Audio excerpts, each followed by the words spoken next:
Keeping Up with Jones, the Lonnie Jones podcast adventure, is brought to you by TKM Incorporated. This company, located in Moss, Tennessee, specializes in erosion control, hydroseeding, hydromulch, silt fence. They do minor excavation work, and they also provide traffic control and construction signs. Their mission is keeping people safe. Their passion is wishing that all men could be saved. TKM stands for The King's Men.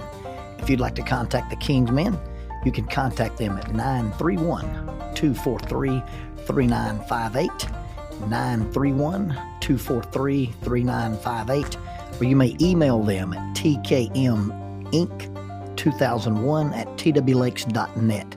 That is tkminc2001@twlakes.net. The King's Men, in partnership with Keeping Up with Jones, the Lonnie Jones podcast adventure.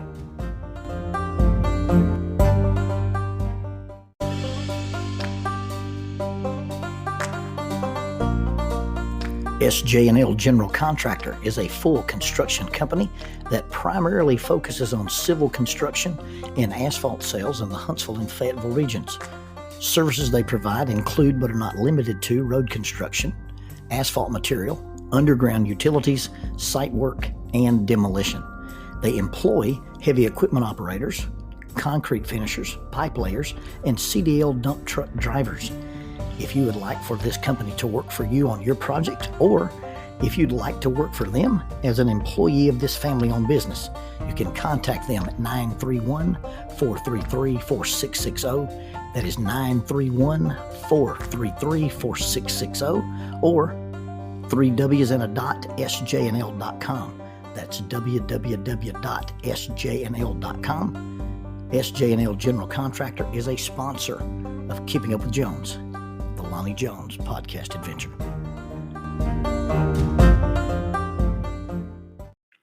I was in North Georgia running an auger, trying to dig some post holes to build a fort for the minions.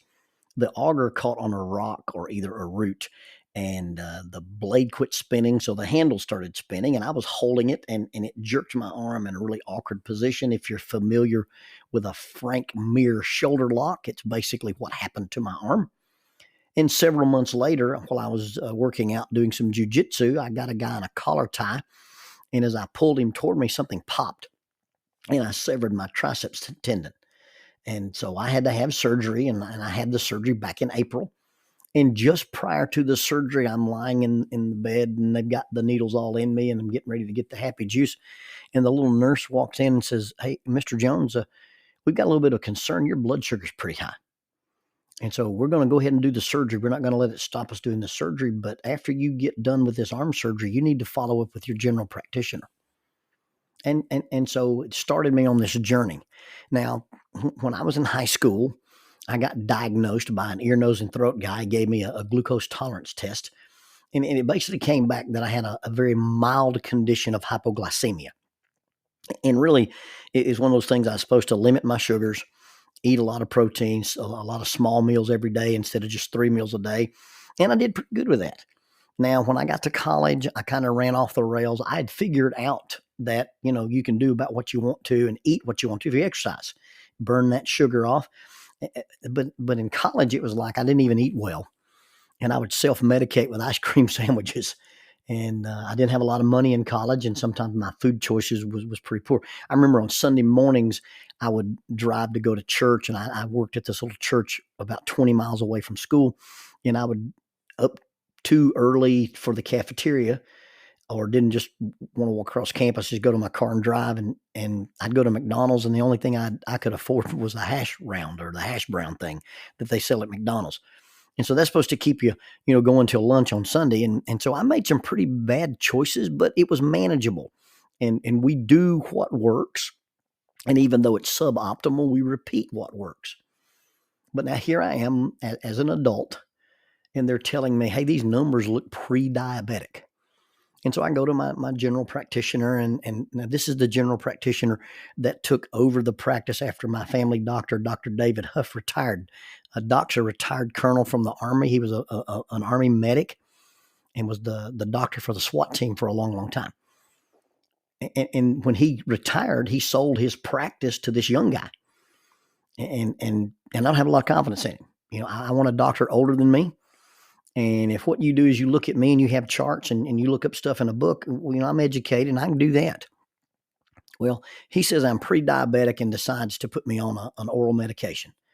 And then we're going to recheck the numbers. So we go June and July, and my A1C climbed 2 points. And so I'm losing confidence in this guy because once I read up on the medication that he gave me, he had prescribed it wrong. And so I start doing some other stuff. I'm going to do some dietary control because, if you're diabetic, then you can be type 1 or type 2.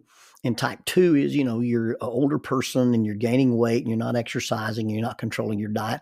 And if you change all that, you can kind of reverse it. So I started doing some work. I started doing some pretty serious work, and I'm losing some weight. I get down, to 170 pounds, and I'm like, yeah, I'm the man. I'm doing this. I'm gonna beat this thing. Well, then I go from 170 to 165, and I woke up a couple of weeks ago. I was 162, and I told Jackie, I said, I don't really think that my diet is the cause of this. I think I'm probably actually sick. I think I'm losing weight because I'm actually diabetic. And so I established an appointment with an endocrinologist, and we go there. And the first thing that happens is, he comes into his office after taking some blood, and he gives me the speech. And he's talking to me like I'm a misbehaving child. I'm sitting in his office, and he's like, okay, so your blood sugar's out of control, and there's nothing you can do with your diet, and you probably haven't been exercising right. And I'm livid. I mean, I'm mad at this dude. And the first thing is to be in his practice, to go into the little room, you got to wear a mask. Well, it is December of 2022, and the mask thing is out of vogue. My friend Troy Farmer has a sticker on his car that says the mask is the tinfoil hat of the 21st century. So here's this doctor that doesn't know enough not to make us wear a mask, and he's giving me a speech about my diet and my exercise, and I'm vacillating between putting him to sleep and just walking out. I'm thinking in the back of my head, I'm in good shape. I'm healthy. I work out. Well, now, when you think about how honest I am about this, I'll go to Decatur and roll with the jujitsu guys. And if I do 3 or 4 rounds, I'm good. But if I do 5, 6, or 7 rounds on my way home, I'll stop and get a Pop-Tart and a chocolate milk. Well, I come back online. I feel great. I don't feel like pulling over and taking a nap, and I drive home. Well, that's probably stupid. I typically eat strict and I typically behave, but the doctor says, no, your blood sugar was 400 when you came in here. And yesterday on a fasting test, it was 400. And so all of a sudden, we're not talking about type 2 diabetes. And we're definitely not talking about type 1, but he uses this phrase, you've got type 1.5. And nobody's ever heard of type 1.5. He says, based on what we're looking at, this is not just, the thing that happens to people your age who don't behave. You've got an autoimmune condition that we would consider an autoimmune diabetes. And it really not going to have a lot to do with your diet, not going to have anything to do with your exercise. And we're going to put you on a new lifestyle regimen. And here's some things you're going to take home with you. So before you leave today, you're going to get a glucose monitor. You're going to get some insulin. You're going to get an oral medication and another little needle thing. Now, the needles with diabetics, those are micro needles. I mean, this is like smaller than a piece of fiberglass. If you could notice that I'm, have needle marks in me, you're way closer to my stomach than our friendship allows. Okay, so the needle's not a big deal to me. I wore a colostomy bag for 21 weeks. An insulin needle, not a problem. What gets me is they gave me this glucose monitor. And the glucose monitor is a little disc, and it has one of the little microfiber needles in it, and you stick it to your upper arm. And then it reminds you that your sugar's high, your sugar's low. It keeps a record of are you keeping your sugar in the normal limits. I'm going to take a Sharpie marker, and I'm going to draw on my little disc that I wear on my arm, and I'm going to give it a face of Hitler. because I call it the glucose Nazi. Now, I'm using that term for two reasons. One, because of a Tim Conway skit where Tim Conway is a Gestapo interrogator, and he tells the poor guy that he's interviewing that since he's not being cooperative, the Fuhrer is very angry at him, and he sticks his hand inside his coat, and suddenly he comes out with this ridiculous hand puppet. And it looks like one of those cheap, cheesy puppets that Mr. Rogers used to use, but it's Hitler. And he's using this high pitched voice and trying not to move his lips. And the poor guy that he's talking to cracks up on stage. And of course, everything they do on Carol Burnett was filmed live. And part of the fun of watching them was to watch them lose control. So anybody, within 10 years of my age probably saw that skit. We're on the range one day. And Larry Shields, a good friend of mine, is the range master. He's doing our firearms qualifications or the class that we're doing. And he's being strict. I mean, he's being overly strict and being a little uncharacteristically grouchy for Larry. So the youngest guy on the team, Mark Plemons, asked me to come out to his car. So we walk off the firing range where guys are reloading, and Mark raises the trunk of his car, and he got this extra pair of socks. He goes, "Hey, I want you to take this sock. I want you to draw a Hitler face on it." And so I take this Sharpie marker and I do the slick down hair and the little paintbrush mustache and make him a Hitler sock puppet. So then we go back out on the range, and Larry will give orders and give commands, and we'll line up. And when he turns his back, Martin reaches his hand into his pocket and comes out with the Hitler puppet. And he holds it up and he moves his hand like you're doing the Princess Diana wave. And before Larry can turn back around, he hides the puppet. Well, he does this the whole time we're shooting. And then we get into the classroom, and when Larry turns his back, out comes the Fuhrer. And then Mark excuses himself, and we're sitting in the classroom, and Larry's trying to teach. And in the windows to the left of the little portable trailer that they used at NASA's range, here's the Hitler puppet, and he's doing that clutch cargo walk, up and down, going by the windows. And I think eventually Larry saw it and ran outside, and we quit playing with the Hitler puppet that day. Mark kept the Hitler sock the whole time he was on the team, and then he eventually left and went into federal law enforcement. And so here I am with this little glucose monitor on my arm, and I'm going to call it Hitler. I'm going to call it the glucose Nazi, because it's strict. It's like Karen at the HOA. Everything I put in my mouth affects my sugar levels. And if my sugar goes high, I get an alarm on my phone. If my sugar goes low, I get an alarm on my phone. If I lose the signal to my phone between the things sticking on my arm, I get an alarm on my phone. And here I find myself about every hour waving my phone over my arm and checking to see what the glucose Nazi says. I've begun to watch everything I put in my mouth. And I weigh or I balance. Hey, if you have bread at breakfast, you can't have bread at lunch. Well, if you have bread at lunch, you can't have potatoes. If you have potatoes, you can't have. And I'm now balancing everything I eat, because I'm trying to make sure that this little monitor on my arm shows a certain number, and it's got to be within a certain limit for me to be healthy. And it's a little overwhelming. At first, I was angry, and then I was a little bit scared. But now here I am with this constant reminder that I'm supposed to do certain things with my food. And it's not like it beeps and says, "You're wrong." It's not like it beeps and says, "Hey, you ate a Pop-Tart and that's bad." If I eat a Pop-Tart, my alarm will go off, or when I check it, it'll say, "Hey, you ate a Pop-Tart and you're hurting yourself." And then unspoken, "Hey, life's about choices." See, what the glucose Nazi is designed to do is to keep me operating inside certain limits. It doesn't expect me to be perfect. It doesn't expect me to be ideal, but it also doesn't let me become unacceptable, either too high or too low. And so I have this constant reminder, and it's not something that is trying to teach me right or wrong. It's just keeping me accountable. I can eat what I want to as long as I'm willing to live with the results. As humans, we actually have a similar thing attached to us. In theory, it's not attached to our arms, but it's connected to our heart. It's called our conscience. And our conscience is a constant reminder, and it's supposed to keep us acting within certain limits. But your conscience can get miscalibrated. It can get broken. It can get dulled. But in addition to the conscience, we have this other companion. We have this thing that's a daily reminder of the limits that we have. It's Scripture.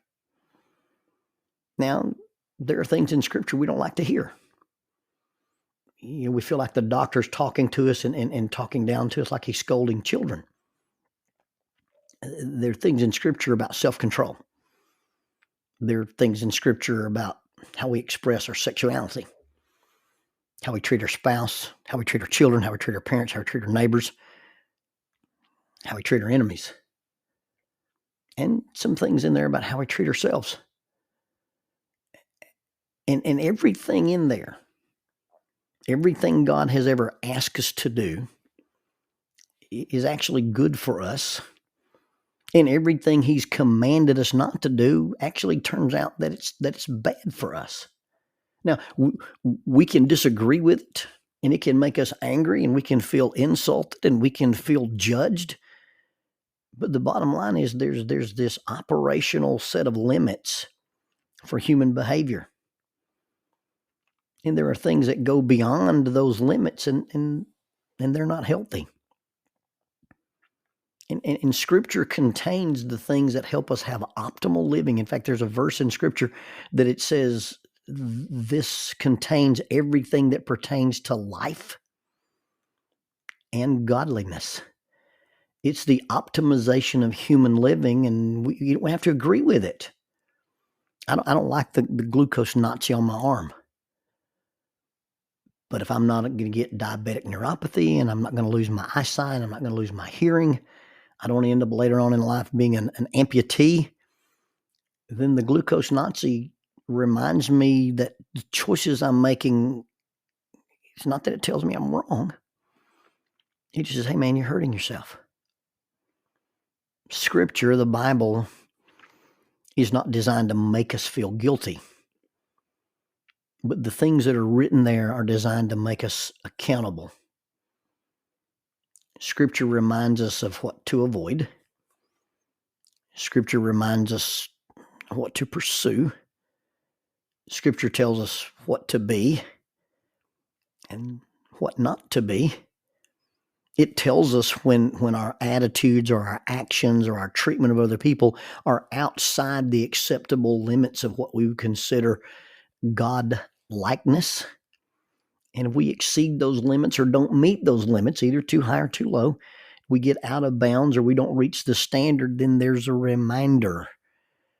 If the Scripture is properly paired with our conscience, and our consciences are properly paired with our Scripture, it works just like the app on my phone and the glucose Nazi on my arm.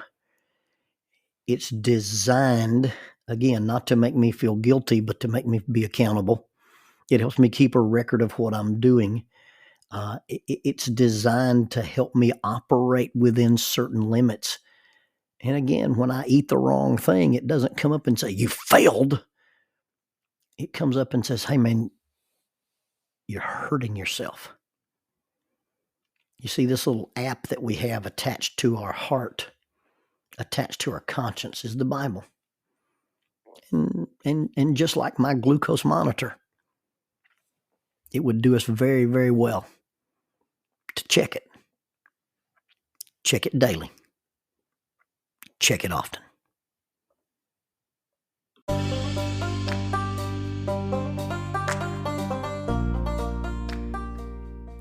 Keeping Up with Jones, the Lonnie Jones podcast adventure, is sponsored by us. What? We sponsor ourselves? Is that even legal? Check us out on Amazon. You can have access to the titles of Pedagogue, the youth ministry book by Lonnie Jones, Cognitive Spiritual Development, a Christ-centered approach to spiritual self-esteem, Grappling with Life, Controlling Your Inside Space, a small essay using the principles of Brazilian Jiu-Jitsu to talk about psychological and emotional self-defense. If I Were a Mouse, a children's book written and illustrated by Lonnie Jones. And then The Selfish Reel, a very short story about a decision. Also, you can check out our YouTube channel to see archived lessons and presentations from across the country, some videos with rope tricks and knots. Don't forget to visit the Facebook page 550 Guys to learn about the little rope men that we make and that we invented and that we make. And then be sure to click like, subscribe, and share. This is Keeping Up with Jones, the Lonnie Jones podcast adventure.